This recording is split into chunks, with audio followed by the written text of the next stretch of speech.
هاكو نعم متكان كاميرا حمد صورتي تصويرتيس أي دون سيارة تحدد متكان يعني قميت بعطيلاني faysal cali waraabe ayaa laga duubay cod sira oo isla markaana ugu gafaya beel ka mid ah beelaha Soomaaliyeed ee sida aadka looga garanayo siyaasadda Soomaaliyeed ka mid ah kuwa Jaangooya balse daawadayaal intaana u gudagelin barnaamijka oo faahfaahsan halkani waa Masaal Media fadlan haddii aad ku cusub tahay channelka subscribe saaro calaamada gambalelkana ha ilmaamin si aad u noqoto daawadaha ugu horeeya ee dhageysta barnaamijyadeena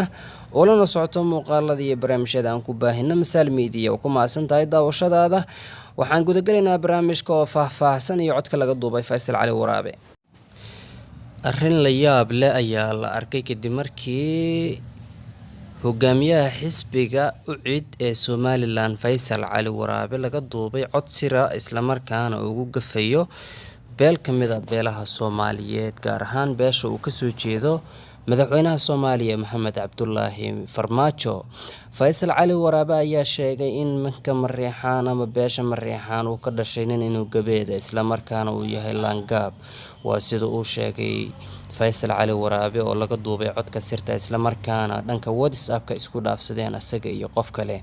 oo ku sugan magaalada Laascaanood ee gobolka Somaliland kamida isla markaana ay isku hayaan maamulka Puntland Faysal Cali Waraabe ayaa markuu codkan laga duubayay ama WhatsApp-ka ku dirayay si aad ugu gafay beel kamida beelaha Soomaaliyeed ee sida aadka looga yaqaano dalka Soomaaliya isla markaana kamida kuwa ugu tunka weyn beelaha Soomaaliyeed beesha ayaa waxa ka dhashay madaxweynaha Soomaaliya Maxamed Cabdullaahi Farmaajo oo sidoo kale ah madaxweynaha Jamhuuriyadda Federaalka Soomaaliya ee hadda kursiga ku fadhiya Faysal Cali Waraabe ayaa markuu codkan laga duubayay sheegay in madaxweynaha Soomaaliya uu yahay nin laangaab ah ama beesha uu ka soo jeeda ay tahay beel gobeeda lama saadaalin karo ama lama oga sababta ku qasabtay in Faysal Cali Waraabe uu u gafo beel kamida beelaha Soomaaliyeed ee sida aadka looga yaqaan gayiga Soomaalida isla markaana kamida hogaamiyaashii soo maray dalka Soomaaliya ama sidoo kale wadanka siyaasadiisa kamida kuwa wax ka jaangooya Faysal Cali Waraabe ayaa looga bartay hadallo si aad u qalafsan isla markaana si aad u kulul kuwaas oo aan loo meeldayin sidoo kalena uu ugu gafo shakhsiyaad iyo siyaasiyiin Soomaaliyeed ama beelo gaar ah Faysal Cali Waraabe ayaa sheegay hadda ka hor inuu madaxa ka dhunkaday madaxweynaha Somaliland Muuse Biixi Cabdi isla markaana uusan mar dambe madaxa ka dhunkan doonin Somaliland ay noqotay meel hal beel ay leedahay waa sida uu sheegay Faysal Cali Waraabe oo kamid ah siyaasiyiinta ugu caansan Somaliland isla markaana sidoo kale ugu hadal kulul kuwa Soomaalida Faysal Cali Waraabe ayaa dhowr mar iska gadiyay isla markaana sidoo kale marna taageera midnimada Soomaaliyeed marna ka soo horjeesta in Soomaaliya midaysan dib loo helo isagoo sidoo kale Faysal Cali Waraabe la sheego inuu yahay shakhsiyaadkan lahayn siyaasadda salfadhida sidoo kalena hadba meel ku haada loogana bartay inuu dhowr jeer la siyaasiyiinta Soomaaliya sidoo kalena markuu Hargeysa tago sheega inuusan rabin Soomaali midaysan ama Soomaaliya wax la yiraahdana uusan aaminsanayn isagoo sidoo kale markuu yimaado Hargeysa oo ka soo baxo una yimaado dalalkan ay ka mid tahay Kenya Ethiopia oo sheegay inuu yimaado masaalixada iyo midnimada ummadda Soomaaliyeed Faysal Cali Waraabe ayaan waxaan idin soo gudbin doonaa codka ugu gafayo beesha Mariixaan oo ka dhashay madaxweynaha Soomaaliya Maxamed Cabdullaahi Farmaajo sidoo kalena Faysal ayaa ku tilmaamay inuu gumeed yahay madaxweynaha Soomaaliya isagoo si cad u weeraraya Maxamed Cabdullaahi Farmaajo haddaba daawada ku soo dhawaaw codka laga duubay Faysal Cali Waraabe oo faahfaahsan هاكو نعم متكان كاميرا حمد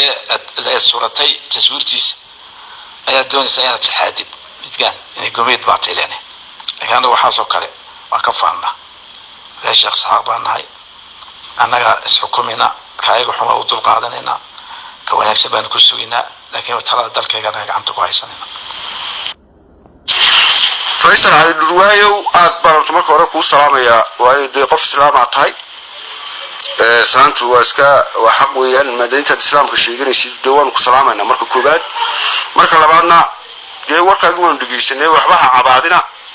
مرنا وحبها الدفاع ماشي هو الوكلة تري idinka waxba ku qabin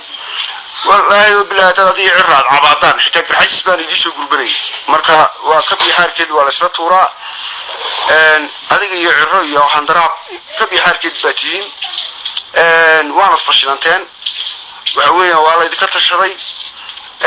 saad maanta u sheegtayna de artigo kaliya wax samaysan maayaan aniga igan baa goobjoog ah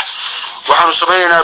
maamul leeyahay golis state waa togdheer waa sool waa sanaag waxa weeyaan ishii bugtaa ku bikaacaso cabaadka iska wixii naasi waa dadkii ila meerasada waa laga helbaxay wani oo dadkaaga dhinac ka raac Soomaaliyeed